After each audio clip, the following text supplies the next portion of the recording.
रचयिता, दलितों के मुक्तिदाता बाबा साहब डॉक्टर भीमराव अम्बेडकर जी के चरणों में कोटि कोटि नमन करते हुए यहाँ पर उपस्थित सभी उपासक और उपासिकाओं और मेरे प्यारे बच्चों सभी को मेरा जय भीम, नमो बुद्धाय, जय भीम।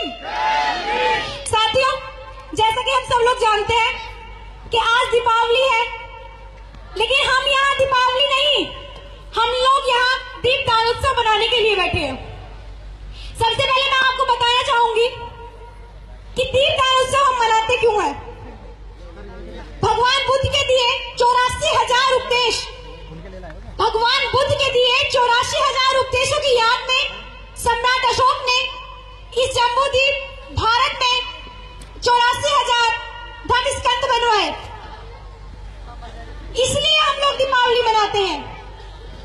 लेकिन हम लोगों को जो बताया जाता है, हम लोगों को बताया जाता है कि राम और लक्ष्मण अयोध्या से वापस लौटे थे, जिसकी खुशी में अयोध्या वासियों ने दीप जलाकर उनका स्वागत किया था। साथी, लेकिन मैं आपसे पूछना चाहती हूँ, कि अगर ये सच्चाई है तो आप मुझे बताएं कि दीपावली के दिन, दीपावली की रात को आप लोग लक्ष्मी और गणेश की पूजा क्यों करते हैं? लक्ष्मी और गणेश का वहाँ क्या फॉल्ट था? अगर आपको पूजा करनी थी तो जब आप राम और लक्ष्मण के आने की खुशी में दीपावली मनाते हैं तो राम और लक्ष्मण की पूजा करनी चाहिए थी ना। लेकिन नहीं, आप लोगों को, हमारे देश के लोगों को भेड़ चाल चलने की आदत है। उन्हें जैसा बताया गया वो वैसा करते गए। उन्हें नहीं पता कि हम लोग ये क्या कर रहे हैं, उन्हें नहीं पता कि हम लोग इसे किस वजह से कर रहे हैं। उन्हें सिर्फ ये पता है कि पूर्वज करते आए हैं तो हम इसलिए करते आ रहे हैं। साथियों, मैं आपसे कहना चाहूंगी कि अभी कुछ ही दिनों पहले करवा चौथ आया था। मैं अपनी माता और अपनी बहनों से पूछना चाहूंगी कि जो क्रिश्चियन भाई, जो क्रिश्चियन लोग, जो मुसलमान लोग, जो सिख लोग, जो पंजाबी लोग, उनकी पत्नियां करवा चौथ नहीं मनाती तो क्या उनके पति जीवित नहीं रहते? मैं आपसे पूछना चाहूंगी, क्या उनके पति जीवित नहीं रहते? ये सारा ढोंग, सारा पाखंडवाद सिर्फ हिंदू में ही क्यों है? ये सिर्फ हिंदुओं में ही क्यों है? मैं आपसे पूछना चाहूंगी, जो सीमा पर जो हमारे भाई, जो आप लोगों के पिता, मेरे पिता और आपके भाई, जो हम लोगों के लिए, हमारी रक्षा के लिए वहां अपनी जान गंवाए खड़े हैं, क्या उन सभी की पत्नियां उनके लिए करवा चौथ मनाती हैं? और जिनकी मनाती है तो क्या वो शहीद नहीं होते? क्या वो जीवित रहते हैं या वो अमर हो जाते हैं? आप लोगों से पूछना चाहूंगी। आप लोगों के पास आज जागने का समय है। मैं आपसे कहूंगी, जाग जाओ। मिले थे जो राह में वो कैसे भटक गए, राह दिखाती उंगली भीड़ की क्या देखी नहीं, आगाह कर रहे रहनुमा बगिया उजड़ जाएगी। क्या तभी जागोगे जब खेत चिड़िया चुग जाएगी? क्या तभी जागोगे जब गुलाबी फिर से तुम्हारे पास आएगी? क्या तभी जागोगे जब फिर से गुलाम हो जाओगे? दूसरी बात मैं आपसे कहना चाहूंगी, तमाम साथी जानते हैं कि हमारा देश संविधान के तहत चलता है। तमाम साथी जानते हैं कि कोर्ट संविधान के तहत चलता है।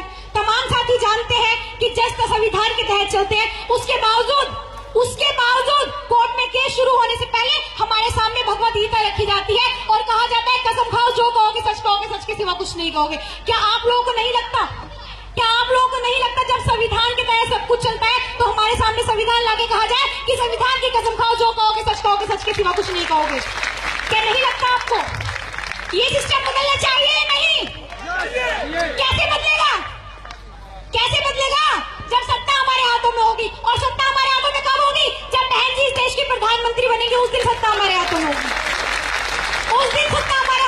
दोस्तों, मैं आपसे कहना चाहूंगी, मेरे पिता अनिल गौतम जी जो मंच संचालन कर रहे हैं, बचपन से अपने घर में सुनती आई हूँ, बाबा साहब ने हमारे लिए ये किया, वो किया, 4 बच्चों की कुर्बानी दी, अपने जीवन की, अपनी जवानी की, अपने बचपन की, पूरा संघर्ष हमारे लिए क्या सब कुछ त्याग दिया, अपनी पत्नी की, अपने बच्चों की, अपनी कुर्बानी हमारे लिए दे दी।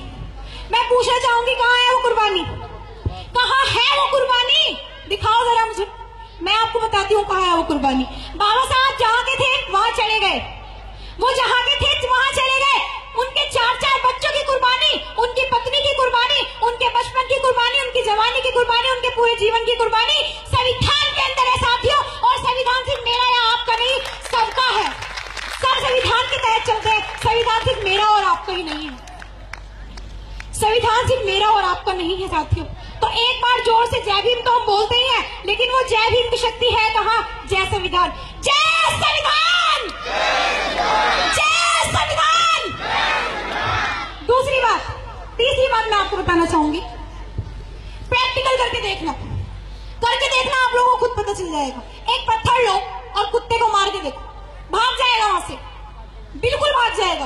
वही पत्थर लो और मधुमक्खी के छत्ते में मार के देखो, फिर अपने मुंह का नक्शा देखना कैसा हो जाएगा, देखना एक बार कैसा हो जाएगा। पत्थर भी वही है, मारने वाले लोग भी वही है, फर्क क्या है? कुत्ता अकेला था और मधुमक्खी एकता में थी, एकता में थी। आपको क्या चाहिए?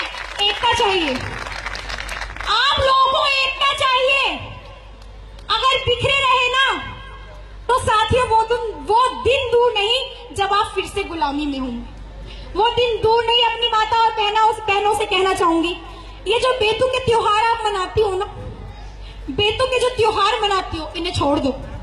बाबा साहब ने अपनी पत्नी की अंतिम इच्छा पूरी नहीं की थी, बाबा साहब ने अपनी पत्नी की अंतिम इच्छा पूरी नहीं की थी। उनकी पत्नी की अंतिम इच्छा सिर्फ यही थी कि साहिब मुझे उस मंदिर में ले चलो आखिरी दम तक, मैं अपना आखिरी दम वहां तोड़ना चाहूंगी जिस मंदिर में आपने हमें घुसने का प्रवेश दिलाया था ना, हमें हक दिलाया था, मुझे आप वहां लेके चलो। साहब ने कहा नहीं रमा, मैं ऐसा नहीं कर सकता।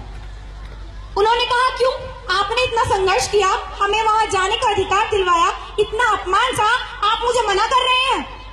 उन्होंने कहा कि रमा, मैंने अपने समाज की और तुम लोगों को मंदिर में जाने का हक इसलिए नहीं दिलाया कि तुम 33 करोड़ देवी देवताओं में उलझ जाओ, मैंने तुम्हें मंदिर में जाने का हक इसलिए दिलवाया है, मैं उन मनुवादी लोगों का घमंड चूर चूर करना चाहता था, ना कि तुम्हें 33 करोड़ देवी देवताओं में घुसाना चाहता था।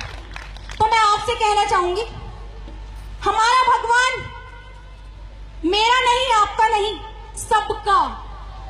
सबका भगवान, जिसने अपना पूरा जीवन हमारे लिए त्याग दिया।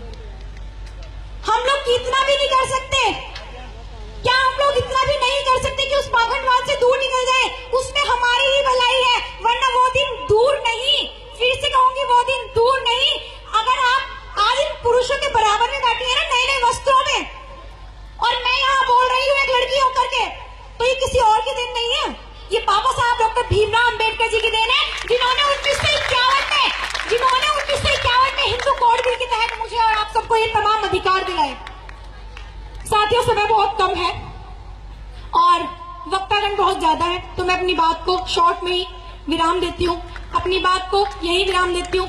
जय भीम, जय भीम, जय संविधान, जय संविधान, जय भीम।